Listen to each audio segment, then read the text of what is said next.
Moi, ma première question, Julien, j'aimerais que tu réexpliques pour les gens qui vont regarder la vidéo et qui n'ont peut-être pas toutes les informations. Par exemple, tu vois, ils peuvent se dire, mais Eddy Clarté, pourquoi il est sélectionné alors qu'il n'a pas roulé de l'année, etc. Est-ce que tu peux nous rappeler un peu les règles en ce qui concerne les sélections pour les championnats du monde de Glasgow? On sait qu'il y a notamment des règles vis-à-vis du top 8, du ranking UCI, etc. Est-ce que tu peux nous rappeler un peu tout ça? En fait, les règles de sélection, elles sont établies sur les résultats en manche de Coupe du Monde. Alors, pour ne parler que des élites, par exemple, être en mesure de rentrer soit des podiums ou d'apparaître dans le top 10 du classement après la dernière Coupe du Monde avant le championnat du monde. Donc pour le coup, cette année, c'est après Papendal. Donc dans la sélection, vous voyez, par exemple, Eddy Clarté, ce qu'il faut tenir compte, c'est que lui n'a pas pu courir du tout de manche de Coupe du Monde cette année au mois de juin pour blessure. Donc on est un sport où la blessure fait partie du jeu, malheureusement. Donc du coup, c'est quelque chose aussi sur lequel moi je tiens compte, dont je tiens compte dans les modalités de sélection. Il y a ce qu'on appelle les cas de blessure, Eddy en fait partie. Et pour cela, j'observe un peu, alors pour les membres de l'équipe de France, c'est ce qui s'est produit par exemple sur les actions de stage, les derniers résultats avant blessure, ce que je sais moi, ce dont est capable le pilote. Pour le coup, Eddy, il était finaliste mondial l'an dernier à Nantes. Enfin voilà, donc pour un pilote comme Eddy, il n'y a pas de sujet, clairement. Là, cette liste-là, est-ce que la liste que nous avons là pour du coup le championnat du monde de Glasgow a un impact sur la sélection pour plus tard pour les Jeux Olympiques? Alors oui, dans la course, on va dire, à la sélection aux Jeux Olympiques, Glasgow va avoir une importance majeure. Moi, j'ai tendance à dire aux pilotes que on est dans l'année olympique. C'est-à-dire que j'entends des fois dire 2023 c'est encore un peu loin et puis 2024 c'est l'année olympique. Non, en fait l'année olympique elle a démarré là et c'est l'année qui va nous mener de cet été, c'est-à-dire de là quasi le mois de juin voilà, et Glasgow, à l'été prochain Paris. Donc pour nous l'année olympique c'est celle-là, on y est dedans. Et donc du coup, Glasgow, ça compte très fort dans la sélection nominative des pilotes, ça compte très fort dans les points pour la qualif du pays aux Jeux Olympiques. Et ça fait partie, oui, forcément, des objectifs majeurs aussi de cette saison, à la fois pour l'équipe de France et en individuel pour les pilotes. Ça reste le rendez-vous majeur de toute façon. Mais donc, je trouve super intéressant parce que ça veut dire que est-ce que 2023 est plus important que 2024 pour vous, le staff, ou pas? Alors, pour parler de 2023 et de 2024 et en termes d'importance, on va dire que dans les modalités qu'on a mis en place pour les Jeux, il y a des importances un peu différentes suivant les courses. Ce n'est pas tellement les années. On va dire que sur cette période-là, qui va de juin 2023 à on va dire mai 2024, on a ciblé des courses sur lesquelles les pilotes doivent être au rendez-vous. Et Glasgow est clairement la première course sur laquelle il doit être au rendez-vous. Papendal l'été ou pas? Papendal et la Turquie l'été font partie de cette période-là de sélection, entre guillemets. Par contre, ce ne sont pas les courses les plus importantes. Sur cette sélection, du coup, on en a parlé un petit peu avec Simon tout à l'heure. On a les pilotes, bien sûr, eux, individuellement, le but c'est d'aller gagner comme d'habitude. Vous, au niveau du staff, quel serait l'objectif là pour Glasgow? On voit au final la domination française, là, notamment sur les Coupes du Monde, qui est assez extraordinaire, notamment en élite homme. Quel est l'objectif pour vous du staff? Pour nous, l'objectif du staff, est, comme à chaque championnat du monde, c'est que, alors déjà, que tout le monde soit dans la meilleure forme possible, dans sa meilleure forme possible au moment de l'événement. Ça, c'est déjà un premier objectif de travail. Et maintenant, en termes d'objectifs de performance, chez les hommes, clairement, c'est gagner, mais vu ce qu'ils produisent, c'est même faire mieux que gagner. C'est d'en placer un maximum sur le podium. Et chez les femmes, c'est d'aller chercher ce fameux podium-là. Et oui, ça passe par... Alors, on a quelques blessés chez les femmes. Hein, et la seule représentante élite, c'est Camille. Elle a aussi un parcours là, individuel en début de saison un petit peu difficile. Donc, l'objectif avec elle, ça va être déjà de pouvoir se rehisser en finale, de rééditer ce qu'elle a fait à Nantes et pourquoi pas aller chercher un petit peu plus haut. Tu as parlé justement des échéances importantes. Donc 2023, Glasgow. Sarian, on le sait, sera une des courses très importantes. Et 2024, justement, est-ce que vous avez déjà ciblé et quelles sont les courses un peu qui seront très importantes pour les Jeux? Oui, on a déjà ciblé. Ça, pour le coup, volontairement, c'est quelque chose sur lequel on ne communique pas forcément. parce que aussi on sait que très modestement, que la concurrence aussi, on est beaucoup regardé par la concurrence. Par exemple, ça c'est quelque chose, ces infos-là, c'est des infos qui n'apparaissent pas dans les documents officiels qui sont sur le site de la fédération, par exemple dans les modalités, parce qu'on ne veut pas révéler notre stratégie aussi de performance aux étrangers, qui sont aussi en veille, comme nous on peut l'être avec eux. Et du coup, ça c'est quelque chose qu'on garde assez entre guillemets assez confidentiel. Bon, effectivement, je peux, comme tu le dis, 2023, c'est évident. Le championnat du monde, Sarian, parce que c'est une course en France, qu'on se prépare pour des Jeux Olympiques en France, donc savoir performer en France, forcément, c'est très important. On sait que faire des choix, c'est jamais facile. Là, sur cette liste-là, est-ce qu'il y a eu des choix plus compliqués que d'autres à faire? Oui, bien sûr. Il y a eu des choix plus compliqués que d'autres à faire. Il y a eu des réflexions menées avec la direction technique nationale et notamment avec aussi notre directeur du programme olympique, Florian Rousseau, sur les pilotes qui, entre guillemets, pour certains, ne remplissent pas les critères de sélection du top 10 ou de podium sur les manches de Coupe du Monde. Donc en gros, c'est se pencher sur ces cas-là, voir pourquoi ils ne les remplissent pas. Alors chacun dans ses problématiques, il y en a qui reviennent de blessures, qui ont été entre guillemets gravement blessés cet hiver. C'est le cas de Rancurel, c'est le cas de Maillet. Et d'autres qui arrivent dans la KT, comme par exemple un Léo Garoyan, qui pour moi est plein d'avenir, plein de capacités, et pour qui aussi, avec ce qu'il a fait auparavant, à qui on a envie de faire confiance. Donc en fait, moi j'ai envie de te dire, c'est ça aussi une sélection, c'est pas juste faire des maths, parce que sinon tout le monde pourrait le faire, et puis en gros moi mon boulot, je servirais à rien, hein, je laisserais faire un ordinateur à ma place. Donc c'est pas juste voir qui rentre dans les cases, c'est aussi voir qui n'y rentre pas. Et comment ceux qui n'y rentrent pas, on leur fait confiance parce qu'on sait qu'on peut compter sur ces pilotes-là pour aller chercher des médailles dans un mois et demi et encore plus loin dans un an aux Jeux de Paris. Moi, pour parler vraiment de la liste, j'avais une question concernant les élites femmes. Donc, tu as fait ce choix de prendre que Camille. On peut penser par exemple à Léa, tu vois, qui alors certes, le début de saison a été compliqué, mais par contre, voilà, Papendal, ça fait une demi-finale. Pourquoi tout simplement ne pas l'avoir sélectionnée? Léa, ça a été un accompagnement tout cet hiver où elle est venue sur des stages. On a beaucoup échangé avec elle. Elle a fait le choix de rouler en élite. Et le deal qu'on avait, elle et moi, hein, c'était qu'à partir du moment où elle faisait ce choix-là de rouler en élite, en gros, elle jouait avec les billes des élites. C'est-à-dire qu'elle jouait avec les règles des élites. Aujourd'hui, moi je suis très content de ce qu'elle a fait à Papendal parce que je trouve qu'elle a très bien roulé, effectivement. En revanche, en termes de perf pure et dure, c'est encore insuffisant pour intégrer une sélection élite en championnat du monde. En revanche, je l'encourage à continuer dans cette dynamique-là parce qu'effectivement, le début de saison a été très difficile, elle a persévéré, ça commence à payer à Papendal, donc vraiment, il faut qu'elle poursuive sur cette voie-là parce que moi, de ce que je vois en stage et à l'entraînement, elle est capable de rouler encore mieux que ce qu'elle a produit à Papendal. Donc il faut vraiment continuer dans cette voie-là. Par contre, dans le deal qu'on a, elle et moi, le championnat du monde, du coup, c'est pas possible. Justement, pour faire un prolongement un petit peu de cette question, là j'ai compté du coup 14 garçons dans la liste et du coup 2 filles. Est-ce que c'était une question de place ou c'est vraiment qu'une question de choix pour ne prendre que 2 filles? Alors, cette question elle va être très facile à répondre. C'est toujours une question de performance. Toujours. Il n'y a pas de question de place. Les filles, on en avait, chez les élites filles, on avait 4 spots. Chez les filles, on n'en prend qu'une. C'est, encore une fois, c'est le but du jeu d'une sélection, c'est de se projeter vers l'événement et en gros, de croire en les personnes sur qui on mise quelque part pour aller chercher des médailles et performer sur cet événement. Donc c'est toujours, en tout cas pour ma part, une question de performance. C'est intéressant parce que cette performance, elle se reflète malheureusement sur le fait aussi qu'il n'y ait pas de U19 femmes. U19 femmes, est-ce que tu peux nous expliquer justement pourquoi il n'y en a pas? Alors chez les U19, les modalités de sélection étaient un petit peu différentes. que chez les U23 ou chez les élites, qui pour ces deux catégories-là, c'est plutôt basé, moi mon analyse elle est plutôt basée sur les manches de Coupe du Monde.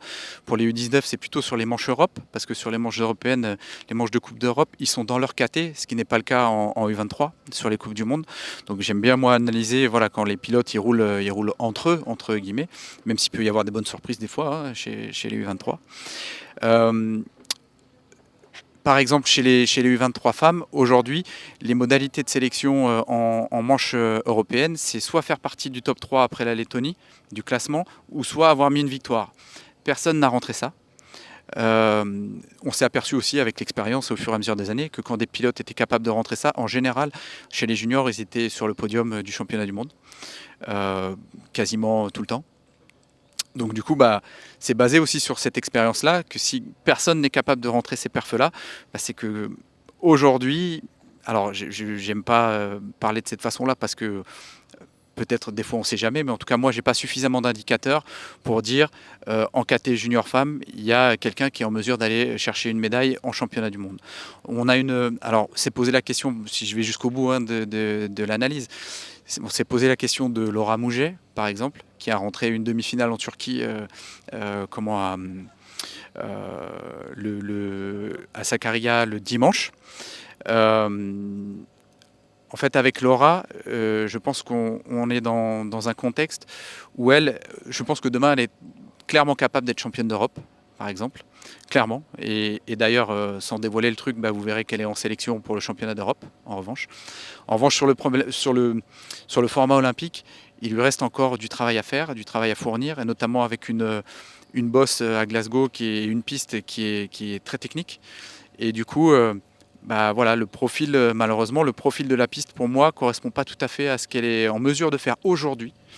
Mais même si c'est une athlète, une pilote qui, je pense, pareil, est pleine d'avenir et représente l'avenir. Mais aujourd'hui, en tout cas, pour moi, c'est un peu short pour l'engager sur un championnat du monde. Pour aller, encore une fois, chercher au moins le podium, si ce n'est le titre dans la catégorie junior. Vu qu'on parle des cas individuels, je regarde la liste. Là, quand on a regardé Papendal, si je me trompe pas, Alexis Piedanowski fait une finale, je crois. Pourquoi il n'est pas dans la liste, tout simplement? Pareil, c'est pour les mêmes raisons, c'est-à-dire que Alexis Piegzanowski, il a eu un début de saison un peu difficile. Voilà, ça commence à revenir bien et notamment voilà, ce qu'il a produit en Turquie était intéressant. C'était encore un petit ton au-dessus à Papendal. Aujourd'hui, rentrer entre guillemets une finale et sans avoir le background, par exemple, parce que vous allez me dire, un Tatiane, il n'a pas rentré de finale, par exemple, un Pierre Gess, il n'a pas rentré de finale non plus. Sauf que ces deux-là, ils étaient en finale mondiale l'année dernière. Ils ont un background de résultats et d'être présents le jour J qui est quand même très important.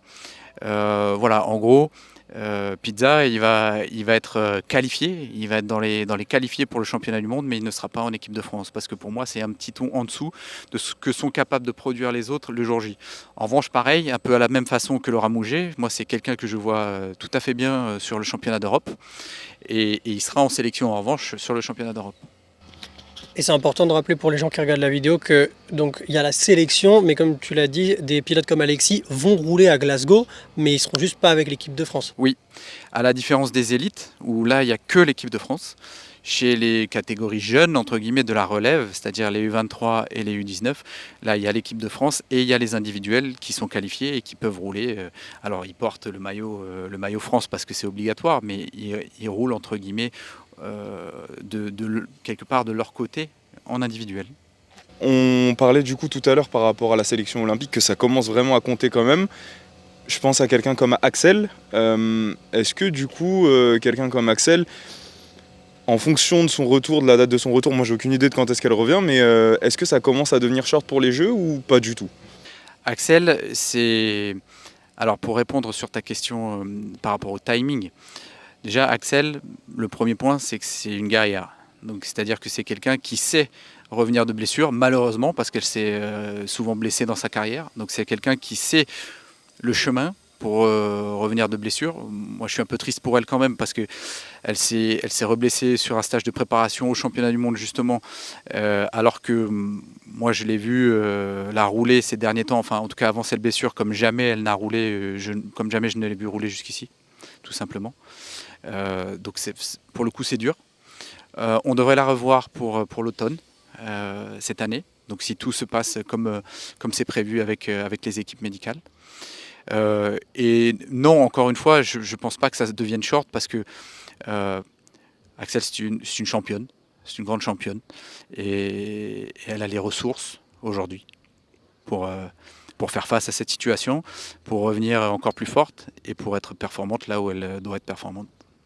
Du coup, par rapport aux discussions, pistes ou non adaptées pour les pilotes de haut niveau, quel est le point de vue du staff du coup, de l'équipe de France, parce que c'est quand même hyper important, par rapport aux pistes sur lesquelles vont rouler les grands pilotes? J'y pense à aujourd'hui, il y a eu des débats déjà aujourd'hui ici. On parle de quelle piste, de quelle course? Des Coupes de France, des Manches Europe, des Coupes du Monde? Je pense que là, on parle plus, dans ce cas particulier, des Coupes de France et du championnat de France. Pour dire la vérité, on avait parlé avec Simba, si je ne me trompe pas, avec Arthur, on avait ces discussions-là de savoir, c'est à Limoges, de savoir si la piste était adaptée. Là, on est sur une piste où c'est pas une butte à 8 encore. Est-ce que c'est des pistes qui sont, pour vous, le staff, adaptées pour des pilotes de haut niveau comme ça? Et est-ce que ça joue sur leur préparation à eux, de passer d'une butte à 8 à Papendal, avec, comme disait Jérémy tout à l'heure dans la conf de presse, peut-être l'une des meilleures pistes du monde, à repasser sur une piste comme ici, qui est peut-être une butte bien plus petite, et ensuite de repasser sur des autres buts? Quel est votre avis à vous là-dessus? Alors déjà, moi je pense que les pilotes à ce niveau-là, ils doivent savoir s'adapter, déjà premièrement, parce que ça ne roule pas pareil sur une piste format olympique que sur une piste format 3 mètres. Ça, c'est un fait. Et ça serait, on va dire, marcher à l'envers que de vouloir rouler de la même façon sur les deux formats. Maintenant, il y a la question de la sécurité, ça c'est un autre point. Le but du jeu de la fédération et de la commission nationale, c'est que les pistes elles soient safe. Maintenant, c'est aussi que les pistes, quelque part, elles soient adaptées à l'ensemble des publics qui vont aller sur le rendez-vous, sur l'événement. Et le fait est que sur une Coupe du Monde, on n'a que des juniors, des U23, des élites. Sur une piste de Coupe de France, on a depuis les cadets. Depuis les cadets jusqu'aux élites, en passant par aussi, par exemple, les 17-24, etc. Donc du coup, c'est pas le même type d'enjeu, c'est pas le même type de public. Donc il y a une part aussi d'adaptation aussi quelque part de la part des pilotes. Et maintenant, je crois que peut-être, là je glisse ça comme peut-être une proposition ou peut-être une éventuelle évolution, je ne sais pas. Peut-être qu'aujourd'hui, le circuit entre guillemets pro doit être un petit peu différent du circuit de Monsieur Tout-le-Monde. Parce que, oui, effectivement, les pilotes à haut niveau vont de plus en plus vite et du coup, les circuits ne correspondent pas toujours à ce que peut faire aussi aujourd'hui un cadet, une cadette. Voilà. Et du coup, de satisfaire tout le monde sur un seul et même événement, sur une seule et même piste, c'est pas toujours facile. C'est une problématique qui n'est pas simple. Là, on voit qu'on a énormément de pilotes en élite hommes et du coup très peu de pilotes en élite femmes. Est-ce que vous, il y a des choses qui sont mises en place pour que justement ça s'équilibre à l'avenir ou alors c'est juste que là, on a juste une génération dorée chez les hommes et que ça va s'équilibrer au fur et à mesure?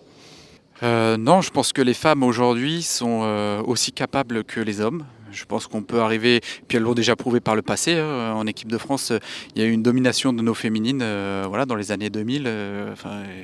Donc du coup, il n'y a pas de raison que ça ne puisse pas revenir, même si le sport, entre guillemets, a évolué et est un petit peu différent de ce qu'il était dans les années 2000. Mais pour moi, il n'y a pas de raison qu'on y arrive chez les hommes et qu'on n'y arrive pas chez les femmes. Maintenant, je pense que sans vouloir refiler la patate chaude là, et le bébé, je pense qu'au niveau, sur le plan national, il y a quand même plein de choses qu'on a essayé avec les féminines qui n'ont pas toujours forcément bien marché. Force est de constater que sur le plan national aussi et de l'équipe de France, entre guillemets, le groupe féminin, il ne tient qu'à quelques individualités.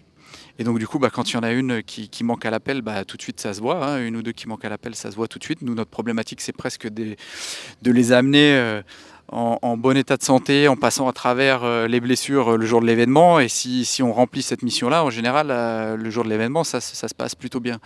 Donc je pense que voilà, on a des féminines de qualité. Par contre, ce qui est sûr, c'est qu'en termes de quantité, là, c'est là où le bas blesse. Mais après, je crois que c'est la problématique de l'ensemble des disciplines du cyclisme. Hein. Il faut, dans toutes les disciplines du cyclisme, le rapport homme-femme, il est à peu près de 1 tiers de femmes et de 2 tiers d'hommes.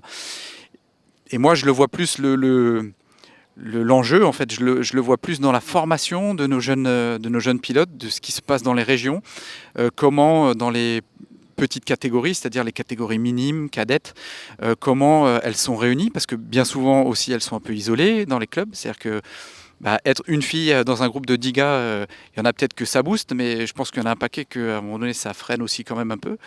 Donc c'est comment on fait peut-être des actions supplémentaires en termes de formation dans nos régions, qu'elles sont orientées aussi dans le travail autour des pistes et comment elles vont rouler sur des pistes avec des vitesses plus importantes, parce que le but du jeu c'est de préparer le passage sur format 8 mètres, parce que c'est souvent aussi dans ce passage-là entre la catégorie cadette et junior où on en perd, parce que on passe d'un format standard voilà, qui va moins vite c'est comme si on passait, je dis tout le temps, c'est comme si on passait du karting à la F1.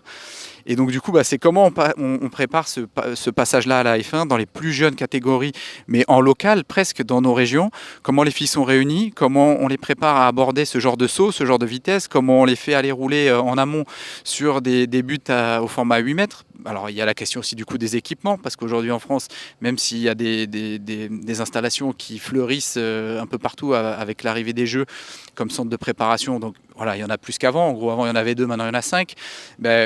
Voilà, à la Fédé, il y a aussi peut-être cette volonté-là à un moment donné d'impulser des créations de pistes au format 8 mètres, mais c'est aussi comment en local, les pilotes de chaque région féminine, on les réunit et on les amène et on les prépare à ce changement de format qui est, je pense, qui est un vrai sujet dans la progression d'une pilote féminine, qui l'est un peu moins chez les gars.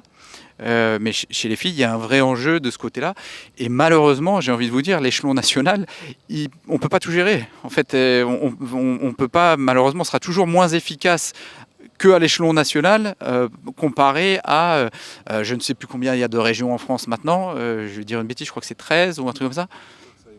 Voilà, on sera toujours moins efficace qu'en local, quand à un moment donné, il faut connaître les petites jeunes qui n'ont pas forcément fait encore de résultats, mais qui ont le potentiel pour. Enfin voilà, et en gros, on ne peut pas s'occuper de toute la France, malheureusement, à l'échelon national. Et je pense qu'il y a quelque chose, vraiment un enjeu très fort dans le développement au plan régional chez nos féminines. Ouais, au local.